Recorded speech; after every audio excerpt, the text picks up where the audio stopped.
자, 그럼 다음 주제로 가겠습니다. 자, 그럼 대기업이 ESG 스타트업에 주목하는 이유에 대해서 저희가 좀 궁금한데요. 최근 대기업들이 ESG 스타트업 투자에 집중하는 이유는 도대체 무엇일까요? 이번에는 우리 박혜민 심세영님부터 한번 같이 말씀 나눠볼까요? 네, 아까 이제 인비전 훈닝 파트너스에서 잘 이야기를 해주신 것처럼 이제 기업들도 ESG 경영을 해야 되는 네. 필요를 느끼고 있고, 이거를 하기 위해서 이제 기업 내부적으로 올가닉하게 뭐 새로운 비즈니스를 구축한다든지 아니면은 뭐 다른 운영 방식을 바꾼다든지 하는 방식도 있겠지만, 이제 스타트업에 투자하면서 이런 혁신 솔루션에 접근하는 그 방식들이 많이 늘어나고 있는 것 같아요. 그런 이유는 아무래도 이제 그 대기업들이 일반적으로 오픈 이노베이션을 선호하는 이유와도 크게 다르지 않을 것 같은데요. 네. 원래 오픈 이노베이션을 통해서 이 대기업이 직접적으로 확보하기 어려운 자원이나 기술 같은 거를 확보하면서 대기업이 가지고 있는 이 자본 그리고 이런 생산 역량 등 이렇게 인프라들을 그 스타트업과 같이 만나서 이제 시너지를 창출하려고 도모를 하고 있는 것 같아요. 윈윈이네요. 네. 그런 측면에서 ESG 측면에도 이제 기술력을 가진 스타트업들, 뭐 환경 문제를 해결할 수 있는 역량을 가진 기업들에게 이제 투자를 하면서 그들이 가지고 있는 역량과 대기업의 이제 자원 간의 시너지를 도모하고 있는 것 같습니다. 그러니까 한마디로 예전에는 그냥 뭐 그런 의미만 가졌으면 괜찮았는데 요즘은 그런 기술도 굉장히 중요하고 실제로 그런 기술이 앞으로도 굉장히 중요하겠네요, 정말로. 맞아요. 와, 이거 괜찮은데요? 이거 뭔가 좀 이렇게 약간 산성비가 덜 내리게 한다든지 아니면 미세먼지가 좀 덜 생기게 한다든지 이런 기술을 좀 만들어내면은 이거 꿀인데요. 네. 뭐 지금 입맛 다시고 계신 그런 속으로 생각하고 계신 그분들이 계십니까? 네, 지금 이 사람 우리가 투자해야 되는데 저도 그런 사람들을 좀 찾아내야겠습니다. 자, 우리 그럼 배수연 이사님, 어떻게 생각하세요? 기업들이 ESG를 이제 추구하는 방식은 여러 가지가 있겠지만 네. 리스크 관리 측면에서도 굉장히 좀 중요하다고 봅니다. 이제 최근에 뭐 환경 이슈라든지 혹은 아까 말씀해주셨지만 갑질에 대한 이슈들, 혹은 뭐 거버넌스, 예를 들면 어떤 경영자가 뭐 굉장히 자기 마음대로 회사를 운영한다든가 이런 이슈들이 터졌을 때 사실 상장 기업의 경우에는 더 큰 리스크를 안고 있다고 볼 수 있겠습니다. 그래서 사실은 그런 리스크들을 사전에 차단하고 그 좀 방지한다는 목적성으로 사실 ESG를 좀 더 강화하고 있는 것 같고요. 그런 맥락에서 이제 성장이 가능한 기업들을 찾는 목적도 있지만 그런 리스크를 좀 해소해 줄 수 있는 그런 협력 가능한 스타트업을 찾는 것도 또 대기업에서 굉장히 중요한 숙제라고 생각이 됩니다. 그럼 이제 만약에 지금 보시는 분들한테 약간 팁을 드리자면 이제 뭐 스타트업을 준비하실 때 혼자 개인으로 의사결정 구조를 만든다기보다는 좀 그거의 구조를 좀 어떻게 좋게 만들면 훨씬 더 투자할 값어치가 있다고 느끼시는 거죠? 사실은 가장 중요한 것은 좀 이사회 중심의 경영이 저희가 추구하는 방식이고요. 네. 그래서 저희도 투자를 할 때 가능하면 이제 뭐 리드 투자를 통해서 이사회 의석을 확보를 하고 그 회사의 경영에 이사로서 적극적으로 좀 참여하는 이러한 전략을 좀 취하고 있습니다. 그렇게 하면 조금 더 경영이라든지 어떤 의사결정 구조가 좀 건강해지고 상대적으로 리스크를 조금 더 줄일 수 있다고 생각하기 때문입니다. 그렇겠네요. 그것도 ESG 경영의 일환이니까요. 그렇습니다. 자, 우리 이은하 파트너님. 네, 대기업 같은 경우는 최근에 ESG 경영이 굉장히 이제 푸시를 많이 받고 있는데 크게 이제 세 가지 흐름, 아까 소비자, 그다음에 두 번째로는 투자자가 그렇게 뭐 블랙록이라는 글로벌 투자기관이 움직이고 있는 거, 그다음에 세 번째로는 사실 정부 규제가 되게 국내뿐만 아니라 아까 잠깐 대도서관님 말씀하신 것처럼 해외에서도 이제 그 ESG 관련된 규제가 되게 강화되고 있죠. 맞아요.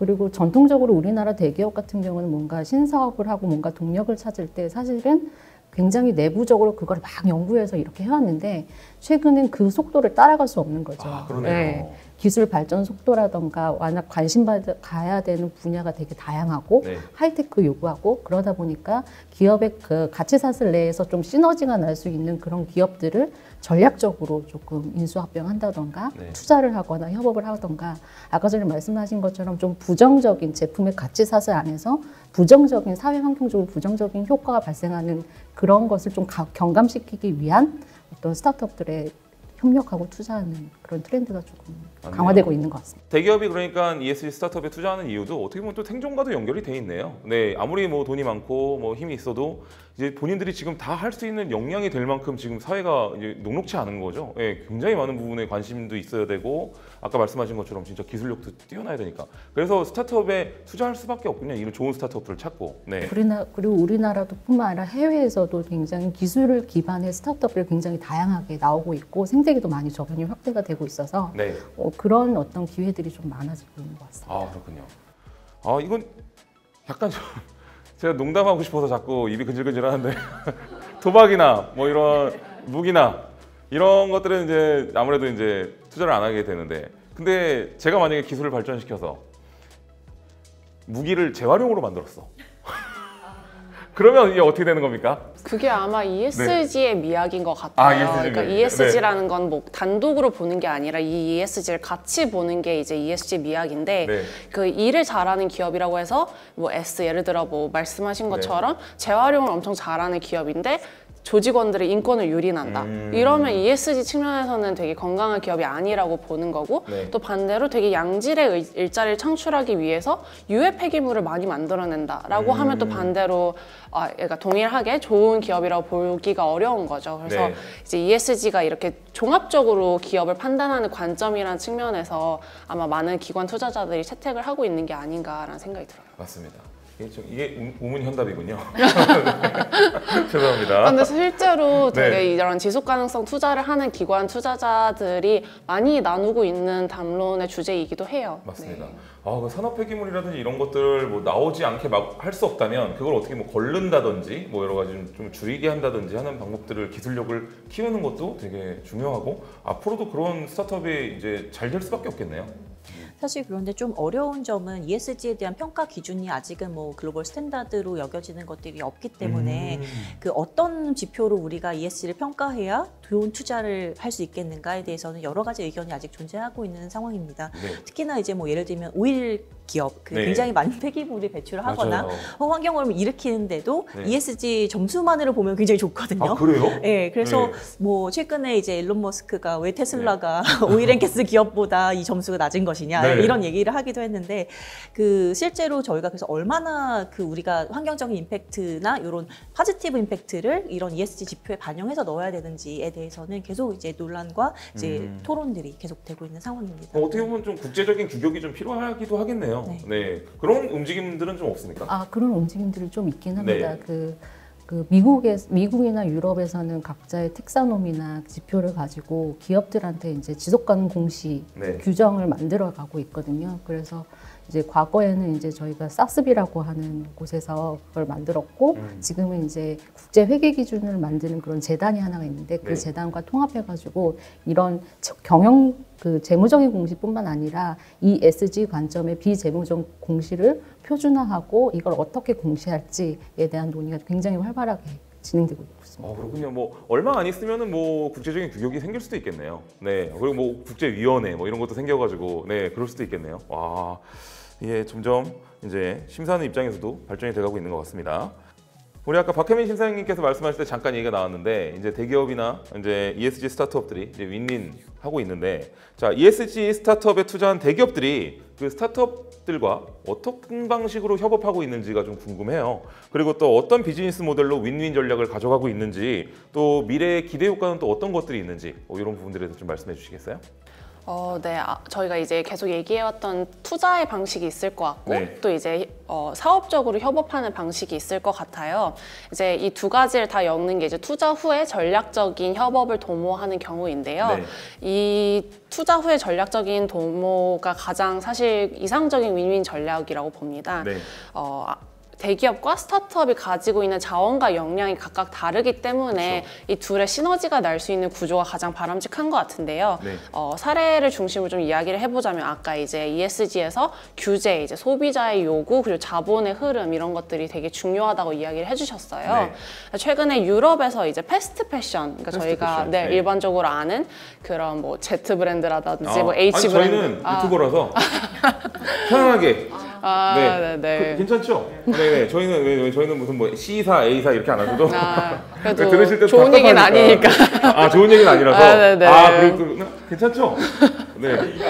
좋은 얘기. 네, 알겠습니다. 네. 안 좋은 얘기만 우리가 약간 뭐 이렇게 네. 좀 약간 대충 연상만 될 정도로 할까요? 네. 그래서 유럽에서 이제 이런 패스트 패션 기업들이 굉장히 많은데 그렇죠. 이 패스트 패션들이 야기하는 그 환경 문제와 인권 문제가 굉장히 심각해요. 그래서 이런 문제들을 이제 규제하겠다는 그 정부적인 움직임들이 굉장히 강화되고 있어요. 그렇군요. 근데 이제 그 H&M 같은 경우에는 이런 리스크에 일찍이부터 대응을 해왔어요. 아까 이제 리스크 헤징도 굉장히 투자하는 중요한 요인이라고 해주셨는데 이제 H&M은 콜랩이라는 이제 투자 비이클을 가지고 네. 친환경 섬유를 만드는 이제 친환경 섬유를 기업에 만드는구나. 네, 네. 인피니트 파이버라는 기업에 투자를 했었어요. 네. 근데 제가 이제 윈윈 전략이라고 생각이 되었던 거는 이 인피니티 파이버는 섬유 기술을 가지고 있고 또 H&M은 생산 역량과 인프라를 가지고 있잖아요. 네. 그래서 H&M이 투자한 이후에 이런 생산 규모 확장 같은 부분들을 도우면서 시너지를 창출한 게 이제 긍정적인 전략 사례로 볼 수 있는데 반면에 이제 투자만 하고 일회성에 그치는 경우들도 많이 있어요. 이런 네. 부분들 좀 아쉬운 경우라고 볼 수 있을 것 같아요. 맞습니다. 실제로 이제 우리가 이런 의류들을 만들 때 원단들을 많이 사용하는데 실제로 짜투리 원단들이 굉장히 많이 남거든요. 사실은 이제 잘라낸 부분들, 나머지 부분들을 다 버리게 되는 건데 그래서 요즘은 굉장히 디자이너 분들한테 유행하는 것 중에 하나가 그 원단에 정확하게 이것들을 짜투리 없이 가장 이제 딱 제대로 재단해가지고 할 수 있는 방법들로 이제 패션을 만드는 것들이 또 하나의 유행이기도 하고 아까 말씀하신 것처럼 친환경 소재도 굉장히 많이 관심 있어 하더라고요. 저도 사실 관련 사업 친구들이랑 좀 야 우리 이거 한번 해볼까 이러면서 준비하다가 그런 부분들에 대해서 엄청 알아봤었거든요. 근데 친환경 소재랑 이런 부분들도 되게 신선한 부분들이 많더라고요. 그래서 뭐 배자라든지 이런 뭐 운동업체들도 보면은 그 뭐 고무 같은데 아닌 것 같은 뭐 그런 친환경 소재, 파인애플 껍질 같은 걸로 만들고 이런 부분들이 굉장히 신선해서 와 이거 진짜 이거 되겠는데? 이런 느낌. 저는 약간 좀 이렇게 악독한 생각으로 ESG 경영에 참여해도 되는 겁니까? 어쨌든 왜냐면 환경이 돈이 되니까 나는 환경에 투자를 하겠어 이런 너무 사악한가요? 네. 아닌가요? 네. 죄송합니다. 사실은 저희가 생각했을 때 가장 큰 문제일수록 더 큰 시장을 창출해낼 수 있다라고 생각을 하기 때문에 네. 사실 의류가 문제다라고 생각을 했으면 네. 그럼 이 의류에 대한 문제를 해결할 수 있는 기업들은 어디가 있을까? 이렇게 이제 자연스럽게 투자 기회로 연결될 수 있는 관점을 가지는 게 굉장히 중요한 것 같고요. 그렇죠. 그 말씀하셨듯이 그 짜투리천도 네. 재생할 수 있는 회사를 저희가 또 투자를 하게 됐습니다. 그렇군요. 그래서 여기는 면과 뭐 폴리스터 혼방이 있으면 요거를 네. 면과 폴리스터를 다시 또 재생할 수 있는 오. 각각을 재생할 수 있는 이런 기술을 가지고 있는 회사도 있고 네. 또 이제 뭐 메탄 기반의 플라스틱에서 파이버 섬유를 추출해가지고 네. 생분해성 그 파이버를 가지고 의류를 만들 수 있는 이런 기술을 가지고 있는 회사도 있고요. 그러면 나중에 그게 분해가 된다는 얘기인 네, 거죠? 맞습니다. 네. 그래서 이제 쓰레기를 최소화할 수 있는 네. 그런 여러 가지 기술들을 가지고 있는 회사들이 굉장히 많고 그런 기업들이 사실 말씀하셨듯이 대기업들이 적극적으로 투자를 하면서 네. 그러니까 생산 파일럿도 돕고 그리고 앞으로의 스케일링업 하는 것도 굉장히 많이 도와줄 수가 있어서 그런 협업들을 저희가 많이 기대를 하고 있습니다. 맞습니다. 하긴 스타트업 입장에서는 돈이 제한이 있기 때문에 아무리 뭐 기술력을 높이고 싶어도 한계가 있을 텐데 그런 부분들을 대기업들이 이제 투자를 하면서 여러 가지 것들이 물꼬가 트이겠네요. 네, 맞습니다. 자, 이은하 파트너님. 네, 그 아까 말씀드린 것처럼 R&D부터 제품 판매까지 그 가치사슬 안에서의 어떤 ESG 관점에서 긍정적인 효과도 높이는 게 중요하지만 대기업 입장에서 나올 수 있는 부정적인 그 효과도 줄이는 게 굉장히 중요하거든요. 네. 그 저희가 소풍에서 이제 작년인가 투자한 그 회사 이름이 리아베스트라는 회사인데 리아베스트. 예, 거기는 푸드 업사이클링 하는 스타트업이에요. 네. 예를 들어서 이제 맥주를 생산하거나 식혜를 생산하고 나면 나오는 그 부산물, 찌꺼기들. 식품 찌꺼기들을 네. 가지고 그거를 이제 에너지바 형식으로 만들어서 업사이클링 하거든요. 그걸 네. 에너지바로 만드는구나. 네, 그걸 에너지. 그러니까 우리 그 FAO에서는 그 식품의 그 생산 과정에서 발생되는 그 쓰레기만 해도 30%가 넘는다고 그래요. 네. 네. 그래서 실제로 우리 오비 맥주 같은 경우도 네. 이제 이 리아베스트와 협업을 통해서 맥주를 만들고 나오는 그 찌꺼기를 네. 리아베스트에 전달을 해주고 리아베스트는 그걸 받아다가 에너지바를 만들어가지고 판매를 하는 그런 구조를 만들어서 오비 맥주 같은 경우는 조금 더 본인들이 생각하시는 ESG 경영 전략을 적극적으로 빠르게 실행할 수 있고 네. 그다음에 리아베스트 같은 경우는 그걸 가지고 ESG 경영도 본인들도 추구하면서 환경에 기여하면서 비즈니스 성장을 할 수 있는 그래서 양쪽에서 서로 윈윈하는 이런 전략을 가지고 있습니다. 훌륭하네요. 네. 제가 근데 잠깐 이제 웃음이 자꾸 난 게 우리가 옛날에 군대에 있었을 때 네. 그 짬밥이 남으면 그 동네에 있는 어르신이 경운기를 몰고 오셔서 짬통을 가져가시는데 그걸로 이제 돼지들한테 네. 그대로 먹였는데 이것도 ESG 경영이었구나. 아. 이분들이 이거를 조금 생각의 전환을 조금만 더 했으면 네. 지금은 일론 머스크처럼 그렇게 됐을 수도 있었을 텐데. 네. 네. 농담입니다. 아니요. 충분히 가능합니다. 네, 네. 말씀하신 거 네. 듣는데 갑자기 그 생각이 딱 나는 네, 거예요. 맞아요. 그래서 제가 웃음이 살짝 났는데 재밌었습니다. 또 다른 사례가 없나요? 사례들이 굉장히 재밌네요. 뭐 꼭 투자하신 기업이 아니더라도 뭐 어떤 이런 사례들이라든지. 네, 저희가 아까 짬밥을 말씀하셔가지고 사실 음식 폐기물 문제가 굉장히 좀 심각한데요. 말씀하셨듯이 뭐 그러니까 저희가 생산 과정에서 혹은 유통 과정에서 나오는 쓰레기들도 굉장히 많습니다. 네. 어쨌든 이런 쓰레기들 잘 모아서 어떻게 자원화를 할 수 있느냐도 굉장히 중요한 이슈 중에 하나인데요. 그래서 이런 음식물 쓰레기를 가지고 예를 들면 발효를 시켜가지고 플라스틱으로 만드는 회사. 그걸로 플라스틱을 만든다고요? 이거 뭐 연금술사야? 네, 그런 것도 있고요. 혹은 이거를 이제 BSF라는 뭐 블랙솔저 플라이라는 네. 파리들한테 먹여서 이 파리들을 알을 깨쳐서 부화시킨 다음에 그걸 가지고 단백질을 만들어서 만드는 회사도 있고요. 신기하네요. 네, 그런 식으로 굉장히 다양한 방식으로 기술을 접목시켜서 이것을 폐기물은 줄이면서 이제 더 나은 가치를 가진 상품으로 생산해내는 이런 스타트업들도 굉장히 많이 있습니다. 와, 상상도 못할 방법으로 여러 가지가 진행되고 있군요. 놀랍네요 정말. 자, 사례들을 들으니까 너무 재밌네요. 혹시 이은하 파트너님은 또 뭐 없으십니까? 네, 아까 말씀하신 그 단백질 얘기를 좀 이어받아서 네. 저희가 이제 투자한 위미트라는 회사가 있는데요. 거기가 이제 사실은 그 축산업, 공장식 축산업 같은 경우는 환경에 미치는 영향이 되게 안 좋거든요. 맞아요. 토지 사용, 물 이용, 그 다음에 탄소 배출, 거기에다가 축산 그 고기를 육류를 많이 섭취하면 사실 건강에도 사실 안 좋고, 그렇죠. 그래서 최근에 이제 떠오르는 게 대체육 맞아요. 스타트업입니다. 그래서 저희가 그 위미트라는 회사를 투자했는데 여기는 버섯으로 치킨 후라이드를 만들어요. 버섯으로요? 네. 그래서 버섯으로 만드는데 그 치킨의 그 식감 이런 것도 거의 그 닭가슴살의 그 식감이 표현이 된다는 거죠? 표현이 돼서 실제로 거짓말! 그게 된다고요? 진짜? 네, 그래서 에어프라이어에 돌려서 간단하게 드실 수도 있고요. 그 이후에도 사실은 꿔바로우 잘 아시는 꿔바로우를 네, 그것도 버섯으로 이제 기술적으로 구현을 하셔서 그 식품을 만들고 계시는 회사에 저희가 투자를 했었습니다. 제가 뉴욕 갔을 때 이제 임파서블 버거라고 그 쇠고기, 소고기는 그렇게 대체육으로 만든 걸 먹어보긴 했는데 닭고기는 처음이네요. 네. 와, 그 식감 어떨지 저도 너무 궁금하네요. 네, 꼭 한번 드셔보십시오. 지금 사람 먹을 수 있는 거예요? 그럼요, 인터넷에서 주문 가능하십니다. 그래요? 한번 먹어봐야겠습니다. 네. 신기합니다. 혹시 또 없으십니까?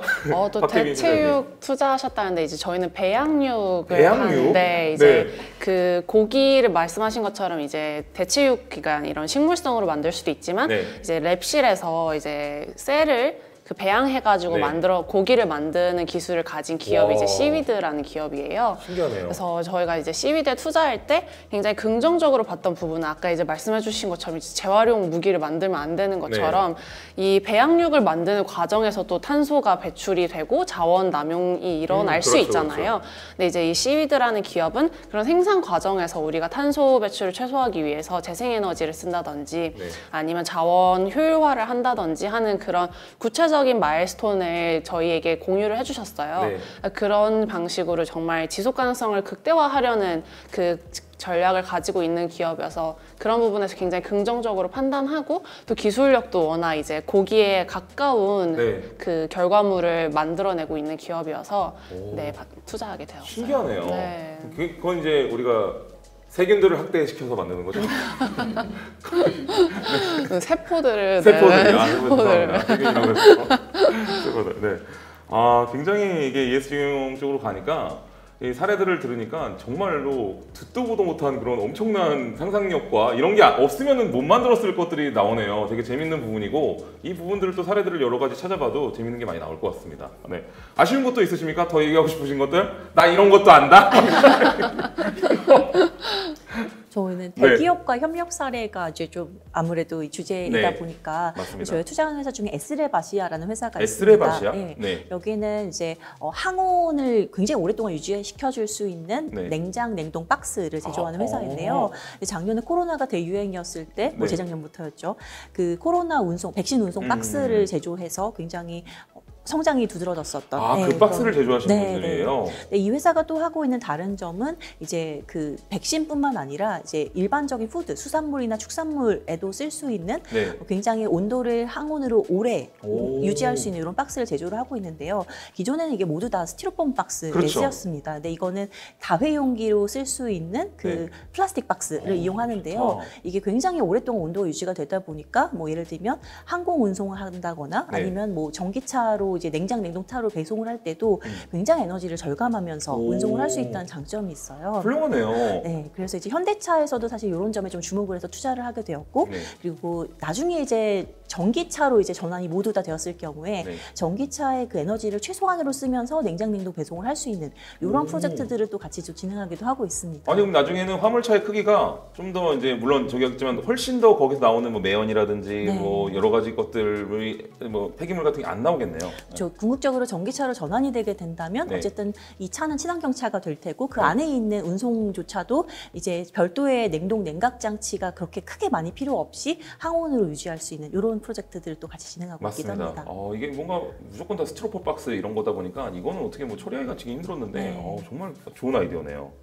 훌륭합니다. 자, 우리가 이렇게 사례들을 말하니까 이게 정말 오늘 하루가 끝나지 않을 것처럼 재밌는 사례들이 많네요. 이거 ESG 경영하니까 뭔가 좀 재미없을 것 같다. 막 이런 생각들을 가지신 분들, 뭔가 아니면 지루할 것 같다 이렇게 생각하시겠지만 사실은 ESG 경영을 위해서 우리가 고민을 하다 보니까 정말 그 듣도 보도 못한 아이디어나 창의력 있는 아이디어들이 막 나오고 그런 기술들 그리고 예전에는 별로 쓸모 없었을 것 같은 기술들이 지금은 또 굉장히 대두되고 있고 이런 부분들이 신선하고 와 재밌네요.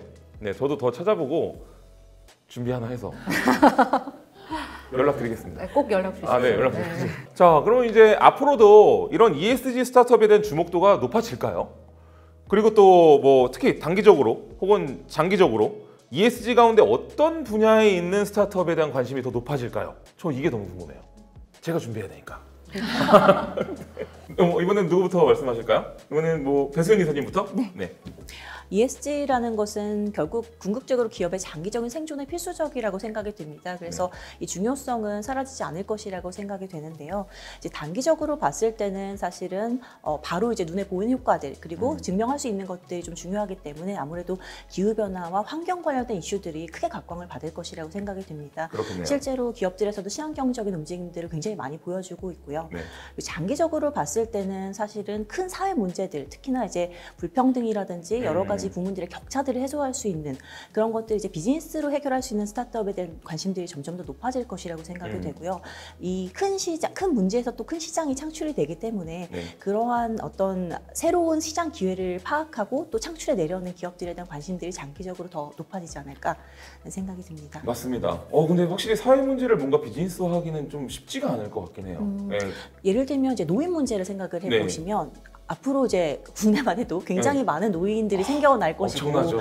네. 이분들에 대한 부양 의무라든지 이런 것들이 굉장히 심각해질 것이다 라고 모두가 인식을 하고 있지 않습니까? 그렇다면 이러한 문제를 어떤 방식으로 풀어낼 수가 있을까? 이런 문제를 잘 고민해서 잘 해결할 수 있는 스타트업이 결국에 그 큰 시장을 다 장악하면서 더 큰 성장을 이뤄낼 수 있을 것이라고 생각을 하는 거죠. 그래서 예를 들면 그러네요. 노인분들을 위한 뭐 의료 서비스, 네. 노인분들을 위한 간병 서비스, 혹은 뭐 케어홈 이런 네. 것들을 주목하고 있는 스타트업들이 점점 많아지고 있고요. 사실은 이런 곳에 이제 투자를 하게 된다면 앞으로 이 노인 인구의 성장과 함께 더 큰 시장 기회가 만들어낼 수 있지 않을까 맞아요. 그렇게 생각을 하고 있습니다. 이 실버 사업도 괜찮네요. 네. 그럼 같은 질문을 또 드리도록 하겠습니다. 우리 박혜민 심사위원님, 또 앞으로도 어떤 분야에 있는 스타트업에 대한 관심이 높아질까요? 말씀해주신 것처럼 이제 사회 문제가 큰 영역일수록 아마 이제 대기업들의 관심도가 높아져서 그런 스타트업들에 대한 투자가 늘어날 것 같고, 이제 장기적으로는 대기업들이 이제 대면해야 되는 비용 문제들이 있어요. 예를 그렇죠. 들어 유럽향으로 그리고 이런 선진국향으로 이제 제품을 우리가 수출을 많이 하잖아요. 그럴 때 이제 탄소 국경세를 매기게 될 맞아요. 수도 그 있다고. 얘기 되게 많이 나오더라고요. 그런 경우에 이제 우리가 어떤 식으로 우리의 가치 사슬 내에서 탄소 배출을 줄일 때 이제 필요한 기술들이 있을 거잖아요. 그런 것들을 가지고 있는 스타트업들의 장기적으로는 오히려 관심이 더 높아지지 않을까. 그리고 이제 ESG 경영이 이제 점수를 매기는 경우들이 있어요. 네. 근데 그런 점수들을 매기는 데 있어서 이제 성과에 직결적으로 이어질 수 있는 그런 스타트업들, 뭐 예를 들어 우리의 지배 구조를 바로 개선해 줄 수 있는 그런 뭐 소프트웨어 이런 것들에 대한 관심도가 많이 높아지지 않을까 생각이 들어요. 그렇습니다. 뭐 탄소세 관련 막 이런 얘기들이 굉장히 많이 나와가지고 이런 부분들은 어떻게 보면 또 국가에서도 지원해야 되는 거 아닌가라는 생각도 좀 하거든요. 국가에서도 좀 이런 걸 좀 생각하고 당연히 뭐 진행하고 있겠죠? 그런 얘기는 아직 함부로 하기 좀 힘든가요? 네. 아무래도 네. 이제 정책적으로 네. 친환경을 강조하는 추세가 이제 우리나라도 점점 시작이 된 것 맞아요. 같아요. 그런 이제 나라에서 아무래도 이제 가장 잘 해줄 수 있는 건 인프라를 제공하는 일. 그러니까 이 탄소 배출은 에너지 사용부터 시작이 되잖아요. 네. 근데 이제 우리가 친환경 에너지의 비중을 높인다든지 예를 들어 친환경 에너지에 대한 접근성을 높이는 그런 인프라적인 지원들이 많이 이루어지면은 기업들뿐만 아니라 이제 소비자들도 더 친환경에 대한 접근성이 높아지지 않을까 싶습니다. 맞습니다. 자, 우리 이은하 파트너님, 앞으로 ESG 가운데서 어떤 분야에 있는 스타트업이 관심이 높아질까요? 사실은 이제 시대가 변하면서 사회 문제, 그때 이제 좀 중요하게 생각하는 사회 문제도 조금씩 바뀌는 것 같아요. 맞아요. 근데 최근 2, 3년간 조금 뭐 기후, 그다음에 코로나 이런 걸로 사실은 기후 테마가 굉장히 소비자 측면에서, 정부 측면에서, 또 기업 측면에서 굉장히 부각이 돼서 네. 기후 테마는 당분간 정말 우리가 해결해야 할 문제고 제일 임팩트 관점에서 굉장히 중요하고 투자자 사이드에서 굉장히 해결해야 되는 기업에서도 네. 그런 문제이기 때문에 기후 쪽은 계속 가져갈 것 같고요. 특히 이제 에너지 그리고 아까 말씀드린 뭐 순환경제, 자원 재활용이나 재사용 쪽, 그리고 농식품, 아까 말씀드린 농식품도 사실은 환경이나 뭐 그다음에 생산 측면에서 굉장히 중요한, 특히 이제 종자 주권과 관련된, 그렇죠. 예, 요즘 식품 가격 엄청 오르잖아요. 맞아요. 예, 그런 측면에서 굉장히 중요할 거라고 보고요. 두 번째로는 아까 이제 인비너링 파트너스의 배수연 이사님 말씀하신 것처럼 사회 경제적으로 그러면서 양극화가 좀 심해진 것 같아요. 그게 이제 계층 간 네. 혹은 지역 간, 그래서 요거를 좀 갭을 줄일 수 있는 어떤 혁신적인 기술이나 솔루션을 가진 스타트업들은 조금 더 집중하게 될 것 같아요. 그래서 저희도 한 2, 3년 전부터 기후, 그다음에 또 로컬, 그런 관점에서 로컬 투자, 아까 전에 말씀하신 시니어도 굉장히 많이 늘어나고, 맞아요. 그다음에 코로나로 인해서 뭔가 의료 혜택을 못 받는 사각지대에 있는 사람들이 굉장히 많거든요. 그쵸. 그래서 헬스케어, 이런 분야가 당분간은 조금 더 주목을 받고 저희도 좀 그쪽에 관심을 갖고 투자를 하려고 하고 있습니다. 네. 지금 뭐 스타트업을 준비하시는 분들, 특히나 또 ESG에 관심 있게 또 스타트업을 준비하시는 분들, 세 분의 말씀을 듣고선 되게 어떻게 준비해야 되는지 좀 가닥이 보였을 거라고 저는 생각이 됩니다. 지금 보면은 ESG 경영은 제가 봤을 때는 뭐 이제 우리 인류가 나아갈 수밖에 없는 방향인 거고, 네, 이제 거기에 맞춰서 우리가 무슨 일을 할지를 이제 생각해야 되는 거고, 지금 인도 보니까 인도는 거의 뭐 45도, 50도, 예, 이렇게까지 거의 사람이 살 수 없을 정도로 온도가 올라가더라고요. 이게 어떻게 보면 환경의 영향 아니겠습니까? 이걸 안 지키면 언제든 우리나라도 지금 기후가 좀 바뀌고 있는 것 같은데, 약간 열대성 같은 느낌이 가끔 들어요. 우리 이제 아열대 같은 느낌으로. 그래서 이거 진짜 위험할 수도 있겠다라는 좀 인식은 하고 있는데, 앞으로 이런 ESG 경영을 통해 가지고 뭐 차차차차 바꿔나가면 더 좋아지겠죠? 네, 분명 이 세 분이 아마 그 부분에 많은 힘을 주실 거라고 좀 생각을 합니다. 네.